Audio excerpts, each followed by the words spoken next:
សួស្តីបងប្អូនអរគ្នាថ្ងៃនេះខ្ញុំចេញពីប្រឡាយរបស់ខ្ញុំមានមានយាយ៉ាពីប៉ោះហើយនឹងតុក្កតាមីកូសម្រាប់តុក្កតាមីកូនេះគឺខ្ញុំ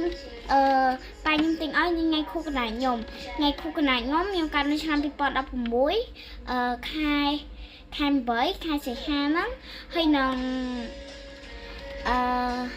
ថ្ងៃទី6មែនខ្ញុំមិនថតថ្ងៃខែសីហា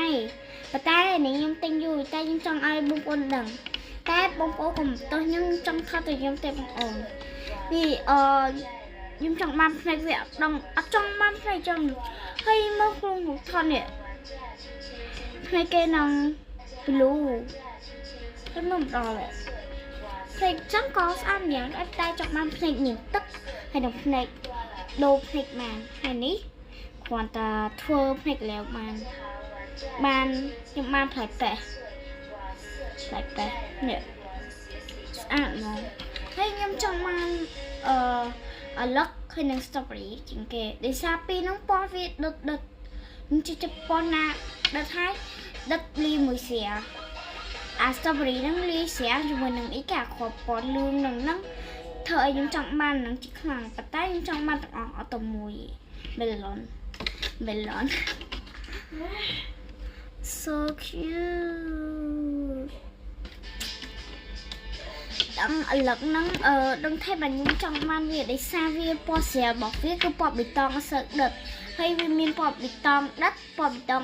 សូវដិតថតអញ្ចឹងមានណាបាននេះ so crazy ជាមួយអានេះដូចជាវាមានក្បាលដែរបានហ្នឹងខ្ញុំទិញនៅហាងនោះនេះមួយ4រៀលនេះមួយ5រៀលមិនមួយ5រៀលទេមួយ50000អានេះមួយ4រៀលមួយភ្នែកគេអើយស្អីភ្នែកគេស្អាតតិចមើលអូយបាក់ស្រួយ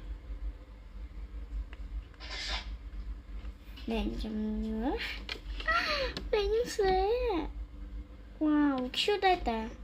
chấm nhóm miên lành một pin năng này đây miệp lia bông con nào nghe mẹ video ní trong xong cho miệp lia ở con kháng mềm nè ban mới subscribe follow nhầm miệp lia bye bye